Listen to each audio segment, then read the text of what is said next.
नमस्कार दोस्तों, आपका अपना चैनल हिंदी जंक्शन पर स्वागत है। मैं परवेश कुमार सिन्हा आज सबसे ज़्यादा महत्वपूर्ण टॉपिक का वीडियो लेकर उपस्थित हुआ हूं। अगर आप नए हैं तो चैनल को सब्सक्राइब करके बेल आइकन को दबा दें ताकि आने वाला वीडियो का नोटिफिकेशन आपको समय से मिलता रहे और आप उसको मिस ना कर सकें। दोस्तों, जैसा कि आप सभी को पता है कि हम लोग बीपीएससी 4.0 जो आने वाली वैकेंसी है उसी की तैयारी कर रहे हैं। तो उसी से संबंधित व्याकरण के सबसे ज़्यादा महत्वपूर्ण टॉपिक जहां से सबसे ज़्यादा प्रश्न पूछा जाता है उस टॉपिक का जो है वीडियो लेकर उपस्थित हुआ हूं। इस टॉपिक का आप जो है बारीकी से अध्ययन कीजिए, अच्छे से आपको देखना है और एमसीक्यू जितने दिए गए हैं उसमें आप कितना सही करते हैं ये भी आप जो है देख पाइएगा। तो इसमें जो प्रश्न है, ज़्यादातर प्रश्न जो बीपीएससी टीआरई 1 से लेकर 3.0 तक जो पूछी गई प्रश्न है उसी को इसमें समाहित किया गया है। तो आप अच्छे से देखिए और अपनी तैयारी को बेहतर कीजिए, क्योंकि इस टॉपिक से सबसे ज़्यादा प्रश्न अभी तक पूछा जा चुका है। तो अगर आप बिहार के अलावा किसी भी स्टेट का पीजीटी, टीजीटी, ईएमआरएस के भी आदि का तैयारी कर रहे हैं हिंदी विषय का, तो आपके लिए ये जो टॉपिक है काफ़ी महत्वपूर्ण होने वाला है। तो वीडियो के अंत तक बने रहिएगा। चलिए देखते हैं कौन सा टॉपिक है ये। तो आप टॉपिक देख पा रहे हैं वाक्य, यानी वाक्य टॉपिक है ये। और इस वीडियो में हम लोग वाक्य के बारे में विस्तार से जानेंगे, समझेंगे और इससे संबंधित जो PYQ है और MCQ है उसको हम लोग देखेंगे। तो अभी तक हमने आकलन किया है तो सबसे ज़्यादा प्रश्न इसी टॉपिक से पूछा गया है। तो इसलिए जो है टॉपिक काफ़ी महत्वपूर्ण होने जाता है। तो आप जो वीडियो के अंत तक बने रहिएगा। और 20 जो MCQ है, जिसमें PYQ है 12 और 8 जो है MCQ है, तो ये सारे जो है वस्तुनिष्ठ प्रश्न, उसमें आपका कितना सही होता है कमेंट करके बताइएगा। तो अगर आप बीपीएससी टीआरई 4.0 टीजीटी, पीजीटी यानी 6 से लेकर 12 तक हिंदी विषय के किसी भी वर्ग की तैयारी आप कर रहे हैं तो ये वीडियो आपके लिए काफ़ी महत्वपूर्ण होने वाला है, क्योंकि यहाँ से प्रश्न ज़्यादा पूछता है। वाक्य टॉपिक है जो कि अपने आप में प्रश्नों का ढेर यहाँ से निकल कर आता है। तो ये लेक्चर जो है 56वां लेक्चर है। इससे पहले 1 से 55 तक करवाया जा चुका है, जिसमें 1 से 40 जो है हिंदी साहित्य और 41 से 55 तक जो है व्याकरण के टॉपिक हैं। तो अगर आप नहीं देखें तो वीडियो के डिस्क्रिप्शन में सभी का प्लेलिस्ट दिया हुआ है। साथ ही जो 30 प्रैक्टिस सेट और 9 प्रीवियस सेट करवाया गया है टीआरई 1 से लेकर 3.0 का, उसका भी लिंक लगाया हुआ है प्लेलिस्ट का, वहां से आप देख सकते हैं। और टेलीग्राम चैनल, व्हाट्सएप चैनल का भी लिंक दिया हुआ है, उससे आप जुड़ जाइए, वहां प्रश्न और सूचनाएं दी जाती है। तो इन सारे चीज़ों से जुड़ करके अपनी तैयारी को बेहतर कर सकते हैं। और वाक्य टॉपिक को हम लोग देखेंगे आज। व्याकरण के हम लोग छोटे छोटे टॉपिक में बहुत सारे टॉपिक लगभग देख चुके हैं और 5-6 को जो टॉपिक महत्वपूर्ण है उसको देखना बाकी है। तो इसी प्रकार हम लोग देखते चलेंगे और समय मिलेगा तो विपरीतार्थक शब्द, मुहावरे ये सब देखेंगे। ऐसे आप एक जो है व्याकरण के पुस्तक रखना है, जिससे आपको देखना है ये सारे टॉपिक को, विपरीतार्थक शब्द, पर्यायवाची शब्द, मुहावरे ये सब, शुद्ध शब्द, अशुद्ध शब्द, तत्सम शब्द, क्योंकि उस जो है बहुत बड़ा सिलेबस हो जाता है उसका। तो उसको आप खुद से देखिएगा। व्याकरण का कोई पुस्तक रखें हैं तो उससे देखिएगा, नहीं रखे हैं तो वीडियो के टैग में दिया हुआ है वासुदेवानंद प्रसाद का पुस्तक आधुनिक हिंदी व्याकरण और रचना, उसको आप ले सकते हैं और तैयारी कर सकते हैं। अगर आप बीपीएससी टीआरई 4.0 का notes, practice set, previous set पाना चाहते हैं तो हमारे नंबर 72 61 81 53 07 पे 249 रुपया किसी भी माध्यम से गूगल पे, फ़ोनपे, पेटीएम पेमेंट कीजिए और उसका स्क्रीनशॉट लेकर हमें इसी नंबर पे व्हाट्सएप कर दीजिए। तो इधर से हम आपको PDF उपलब्ध करवा देंगे। ए स्टेट के लिए आपको 199 रुपया पेमेंट करना है इसी नंबर पे और उसका स्क्रीनशॉट भेज देना है पेमेंट करके। तो हम इधर से आपको जो भेजेंगे नोट्स, प्रैक्टिस सेट, उसको आप पढ़ लीजिएगा 2 से 3 बार तो आपका स्टेट हो जाएगा। तो इन सारी चीज़ों से जुड़ करके अपनी तैयारी को बेहतर कर सकते हैं। मेरा नोट्स, प्रैक्टिस सेट अगर रखते हैं तो आपको हिंदी के लिए कोई पुस्तक लेने की आवश्यकता नहीं है। तो चलिए बिना देर करते हुए आज वाक्य टॉपिक को देखते हैं, समझते हैं और MCQ को देखते हैं। तो आप देख रहे हैं वाक्य। आज हम लोग वाक्य को देखने वाले हैं, तो इसको सबसे पहले समझते हैं वाक्य है क्या। तो मनुष्यों के विचारों या भावों को पूर्णतः प्रकट कर देने में सक्षम, सार्थक तथा सुव्यवस्थित पद समूह को वाक्य कहा जाता है। यानी मानव के जो भाव हैं, विचार है, उसको पूर्णतः जो प्रकट कर देते हैं सुव्यवस्थित ढंग से, उसे क्या है, वाक्य कहा जाता है। दूसरे शब्दों में सार्थक शब्दों का व्यवस्थित समूह जिससे अपेक्षित अर्थ प्रकट हो उसे वाक्य कहते हैं। यानी जो हम कहना चाहते हैं उसको जो प्रकट कर देता है हूबहू, उसे क्या कहते हैं, वाक्य कहा जाता है। सार्थक लेकिन हो, यानी गड़बड़ नहीं हो। जैसे शहर में सुबह देर से होती है, मोहन पुस्तक पढ़ता है आदि। तो ये सारे क्या हैं, वाक्य के उदाहरण हैं। अब जो है हम लोग इसके जो वाक्य के भेद हैं उसके बारे में जानते हैं।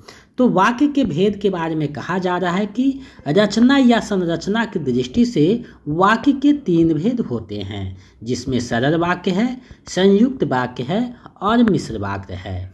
अब देखिए, सरल वाक्य को साधारण वाक्य भी कहा जाता है। ये आप मन में बना लीजिएगा, कभी ऐसा होता है कि आप कंफ्यूज कर जाते हैं, तो सरल वाक्य को साधारण वाक्य भी कहा जाता है। अब देखिए, वाक्य के जो भेद है उसको डायग्राम से हम यहाँ समझ सकते हैं। 3 भेद है, सरल वाक्य, संयुक्त वाक्य और मिश्र वाक्य। तो ये तीनों जो है वाक्य के भेद हैं। तो वाक्य नामक टॉपिक से सबसे ज़्यादा प्रश्न पूछा गया है अभी तक।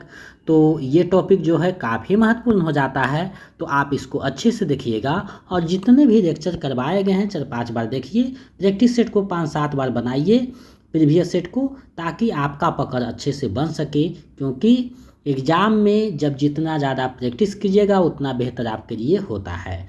अब ये तीनों जो वाक्य के भेद हैं उसको हम अच्छे से समझते हैं, क्योंकि यहाँ से प्रश्न पूछा जाता है।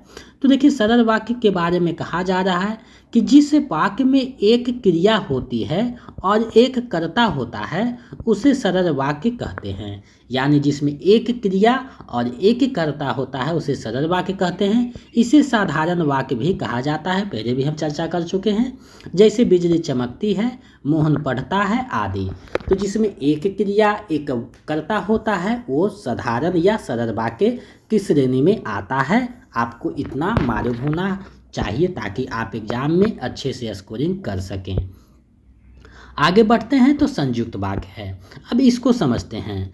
तो जिन वाक्यों में 2 या 2 से अधिक सरल या स्वतंत्र वाक्य योजकों द्वारा, यानी योजक चिन्ह किसे कहते हैं, जैसे और, एवं, तथा, या, अथवा, इसलिए, अतः, फिर भी, तो, नहीं तो, किंतु, परंतु, लेकिन, पर, वरन आदि।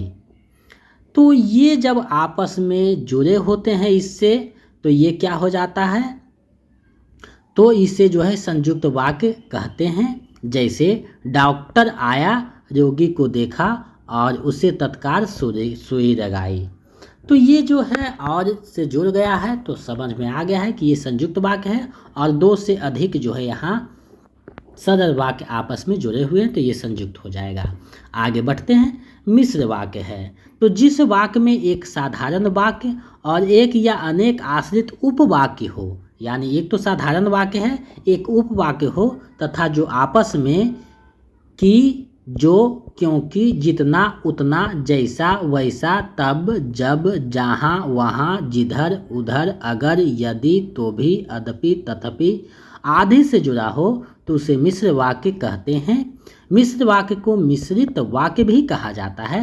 जैसे मैं जानता हूँ कि तुम्हारे अक्षर अच्छे नहीं बनते हैं, किससे जुड़ गया है, तो ये जो वाक्य हो जाएगा मिश्र वाक्य हो जाएगा।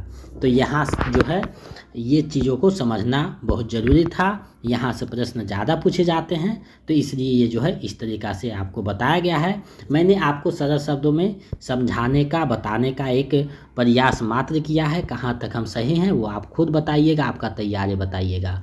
अब देखिए वाक्यों का रूपांतरण है, यहाँ से भी प्रश्न पूछ लिया जाता है।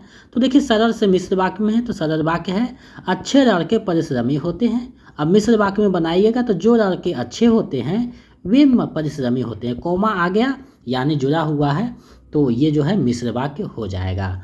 सरल से संयुक्त वाक्य में है सूर्योदय होने पर कुहासा जाता रहा, मिश्र वाक्य में हो जाएगा यहाँ सरल से संयुक्त होगा, यहाँ थोड़ा सा संयुक्त यहाँ होगा। सूर्योदय हुआ और कुहासा जाता रहा, संयुक्त यहाँ है, थोड़ा सा टाइपिंग मिस्टेक है। तो संयुक्त सूर्योदय हुआ और कुहासा जाता रहा, और से जुड़ गया है तो संयुक्त वाक्य हो जाएगा। तो ये आप देखिएगा। अब हम लोग आगे बढ़ते हैं, आगे जो कुछ महत्वपूर्ण है उसको हम लोग देख लेते हैं। अब देखिए, अर्थ की दृष्टि से वाक्य के कुल 8 भेद माने गए हैं। यानी अर्थ के दृष्टि से अगर देखिएगा तो वाक्य के 8 भेद होते हैं, जिनमें आप देखिए डायग्राम से देख सकते हैं, विधिवाचक, निषेधवाचक, आज्ञावाचक, प्रश्नवाचक, विस्मयवाचक, संदेहवाचक, इच्छावाचक और संकेतवाचक। तो ये 8 प्रकार हैं किसके अनुसार? तो अर्थ की दृष्टि से। तो अर्थ की दृष्टि से जो है वाक्य के 8 प्रकार होते हैं जो यहाँ दिया गया है। अब वही 8 प्रकार को एक एक करके हम लोग देखेंगे। तो आगे बढ़ते हैं, आगे देखते हैं कि कौन कौन से वाक्य हैं। 8 तो विधिवाचक है, यानी जिससे किसी कार्य के विधान यानी होने का बोध हो, उसे विधिवाचक का वाक्य कहा जाता है। जैसे शिक्षक स्नान कर रहे हैं, माता रोटी बेल रही है।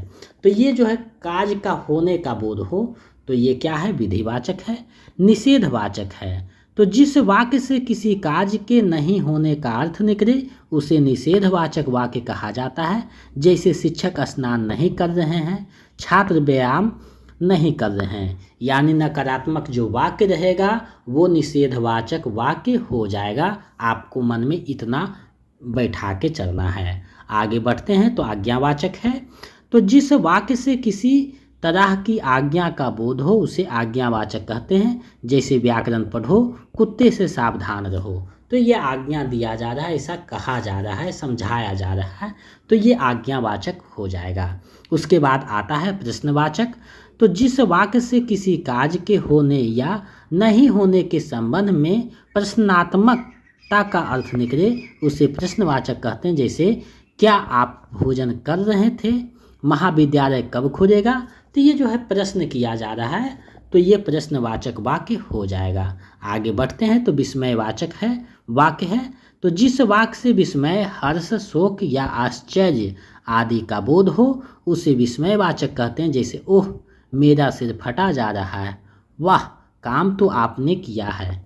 यानी जिसमें हर्ष हो, शोक हो, विस्मय हो, आश्चर्य हो, तो ये सारे जब वाक्य में शब्द आएंगे, वैसे भाव निकलेंगे, तो ये विस्मयवाचक वाक्य हो जाएंगे। आगे है उसको देखते हैं, तो संदेहवाचक है, तो संदेह, शंका या संभावना से युक्त कथन वाले वाक्यों को संदेहवाचक वाक्य कहते हैं। जैसे साफ है कि रस्सी, संदेह किया जा रहा है, अभी तो वह सो रहा होगा, संभावना व्यक्त किया जा रहा है। तो इसे जो है संदेहवाचक वाक्य की श्रेणी में हम लोग रखते हैं। आगे बढ़ते हैं, तो इच्छावाचक वाक्य है, तो इसको कहा जा रहा है कि किसी कार्य के करने या होने की कामना या इच्छा का जहाँ बोध हो उसे इच्छावाचक वाक्य कहते हैं। जैसे तुम अपने कार्य में सफल रहो, मेरा अपना मकान हो। तो ये इच्छा प्रकट किया जा रहा है कि ऐसा होना चाहिए, तो ये जो है इच्छावाचक वाक्य हो जाएगा। आगे बढ़ेंगे, तो अंतिम है संकेतवाचक वाक्य, जिससे किसी शर्त या संकेत का बोध हो, वह संकेतवाचक थोड़ा सा टाइपिंग वाक्य कहा जाता है। जैसे चाहे तो सुबह चले जाएं, आप आएँ तो मैं साथ चलूँगा। तो ये जो है संकेतवाचक है, यानी संकेत दिया जा रहा है कि ऐसा कीजिएगा तो ऐसा होगा। तो ये संकेतवाचक वाक्य है। तो आज मैंने आपको वाक्य के बारे में अच्छे से बताया है और बहुत शॉर्ट हमने बताने का कोशिश किया है, क्योंकि छोटे छोटे टॉपिक में हम सही ढंग से आपको बताने का एक प्रयास करते हैं। वाक्य कहाँ तक हम सफल हैं ये आप खुद बताइएगा। तो ये जो है वाक्य के बारे में था महत्वपूर्ण चीज़ें। आपने देखा संरचना और रचना के आधार पे 3 भेद हैं और अर्थ के दृष्टि से 8 भेद हैं। तो ये महत्वपूर्ण हो जाता है, जिसको मैंने बारीकी से समझाया है। अब इससे जो है वैकल्पिक प्रश्न है, तो 1 से 12-13 तक जो प्रश्न है वो बीपीएससी टीआरई 1 से लेकर 3.0 में पूछा जा चुका है, वही सारे प्रश्न हैं। तो इसको आप बनाइए, इसमें 20 एमसीक्यू है, इसमें कितना सही होता है कमेंट करके बताइएगा। तो पहला प्रश्न आप लोगों के सामने है, संयुक्त वाक्य का चयन कीजिए। तो संयुक्त वाक्य कौन सा है उसका आप लोग चयन कीजिए। तो माधवी और विनीता मधुर गीत गा रही है। तो इसमें देखिए क्रिया तो एक हो रही है लेकिन कर्ता दो है, तो ये तो मिश्र हो गया। तुमने पढ़ना सीखकर अपना काम पूरा कर लिया, तो ये भी तो नहीं है संयुक्त। मैं लिख रहा हूँ और तुम हंस रहे हो, देखिए दो क्रियाएं हैं, दो वाक्य आपस में जुड़े हुए हैं और से जो है जुड़े हुए हैं, तो विकल्प ग जो है इसका सही हो जाएगा। आगे बढ़ते हैं। जिस वाक्य में एक से अधिक प्रधान वाक्य हो उसे कहते हैं। तो एक से अधिक प्रधान जो वाक्य रहता है तो उसे क्या कहते हैं, तो इसे कहते हैं मिश्र वाक्य। आपको ऊपर में बताया जा चुका है परिभाषा में, तो उसे क्या कहते हैं, उसे कहते हैं मिश्र वाक्य। तो विकल्प ख जो है आपका सही हो जाएगा। तो इसी तरह से देखो प्रश्न पूछा गया था, 5 विकल्प था, चौथा और 5वां विकल्प आपको सबसे ज़्यादा उलझाने वाला था, तो इससे आपको बचना है। तो इस पे पकड़ तभी बनेगा जब जितना ज़्यादा आप हो सके प्रैक्टिस आप लोग कीजिएगा। तो 30 प्रैक्टिस सेट प्रीवियस सेट मिला करके 40 लगभग करवाया जा चुका है। अगर उसको 5-7 बार आप कर देते हैं तो आपका लगभग तैयारी हो जाएगा, क्योंकि उतना प्रैक्टिस सेट कोई बुक में भी नहीं मिलेगा, तो आप उसको अच्छे से कर सकते हैं। आगे बढ़ते हैं। संरचना के आधार पर वाक्य के कितने भेद किए जाते हैं। तो संरचना के आधार पर वाक्य के जो भेद हैं वो 3 होते हैं, सरल, संयुक्त और मिश्र। तो विकल्प ख इसका सही हो जाएगा। आगे बढ़ते हैं। वाक्य के प्रारंभ में जैसे और मध्य में वैसे का प्रयोग होने पर किस प्रकार का वाक्य की रचना होती है। तो किस प्रकार की वाक्य की रचना होती है आपको बताना है। तो ये जो वाक्य की रचना होती है, तो जैसे वैसे जो शब्द आपको बताए थे मिश्र वाक्य में बताए थे, तो विकल्प जो ख है आपका सही आंसर हो जाएगा। आगे बढ़ते हैं। निम्नलिखित मिश्रित वाक्यों को साधारण वाक्य में बदलिए। तो आपको साधारण से मिश्र में बदलने के लिए बताए थे, अब यहाँ प्रश्न दिया है मिश्र से साधारण में बदलने के लिए। तो देखिए जो कवि लोकप्रिय होता है उसका सम्मान सभी करते हैं, तो ये मिश्र वाक्य है। तो मिश्र वाक्य को साधारण वाक्य में बदलना है। तो लोकप्रिय कवि का सम्मान करना चाहिए, ये तो अर्थ नहीं दे रहा है। उसका सम्मान सभी करते हैं जो लोकप्रिय हो, तो ये भी तो अर्थ नहीं दे रहा है साधारण के जैसा। तो आपको साधारण तो लोकप्रिय कवि का सम्मान करते हैं, बिल्कुल सही है, साधारण में एकदम है, तो विकल्प ग सही हो जाएगा। तो इस तरह से प्रश्न पूछा गया था। तो ये सारे जो प्रश्न बता रहे हैं TRE 1.3 से लेकर 3.0 में पूछा जा चुका है, वहीं से ये सब प्रश्न दिए हैं। अब देखिए प्रश्न है बादल घिर आए और बारिश होने लगी, और शब्द आ गया है, आप खुद बताइए ये कौन सा वाक्य होगा। आपको बताया गया था ऊपर में। तो जैसा ही और शब्द से जुड़ेगा परंतु से जुड़ेगा, तो ये जो है संयुक्त वाक्य में आ जाएंगे, यानी विकल्प ख इसका जो है सही आंसर हो जाएगा। आगे बढ़ते हैं। विद्यार्थी ने परिश्रम नहीं किया इसलिए वह अनुत्तीर्ण है, यह वाक्य है। तो ये कौन सा वाक्य है आपको बताना है। तो ऐसा नहीं किया इसलिए, तो और इसलिए ये जो सारे शब्द आते हैं किस लिए आते हैं, तो संयुक्त वाक्य के लिए आते हैं, यानी विकल्प ख जो है सही हो जाएगा। यानी ये जो वाक्य हैं संयुक्त वाक्य हैं। तो वाक्य से सबसे ज़्यादा प्रश्न पूछे गए थे, और इसलिए ये जो टॉपिक है काफ़ी महत्वपूर्ण हो जाता है। तो आप इसको अच्छे से देखिए 2-4 बार, एक प्रश्न 2 प्रश्न तो जरूर नहीं रहेगा। कोई भी आप एग्ज़ाम दीजिएगा, व्याकरण के टॉपिक रहेंगे तो यहाँ से प्रश्न बनते हैं। आगे बढ़ते हैं। 8वां प्रश्न है रचना के आधार पर वाक्य कितने प्रकार के होते हैं। तो रचना के आधार पर वाक्य कितने प्रकार के होते हैं, तो 3 प्रकार के होते हैं, सरल, संयुक्त और मिश्र। तो विकल्प ग सही हो जाएगा। देखिए थोड़ा सा डिजिटल बोर्ड की समस्या है, हम सामने आकर नहीं पढ़ा पाते हैं और विस्तृत में जो है जानकारी नहीं दे पाते हैं, तो ये जो है कुछ परेशानियां हैं। आगे जो है आपका सहयोग रहेगा तो हो सकता है कि डिजिटल बोर्ड भी लिया जाए। तो अभी हम लोग इसी प्रकार जो है अध्ययन करते रहेंगे, नोटिफिकेशन आएगा तो उसके बारे में सोचेंगे। तो अभी आपको मेरे साथ चलना है, ऐसे ही तैयारी करते रहना है, आगे जैसा होगा वैसा किया जाएगा। संयुक्त वाक्य है। 9वां प्रश्न है संयुक्त वाक्य है। तो कौन सा वाक्य संयुक्त वाक्य है आपको बताना है। तो इसको आप देखिए, बच्चे के रोने से उनकी पढ़ाई में खलल पड़ता है। तो ये तो मिश्र वाक्य हो गया। वह तरह तरह की मुसीबतों से घिरा था फिर भी निराश ना हुआ, फिर भी निराश नहीं हुआ।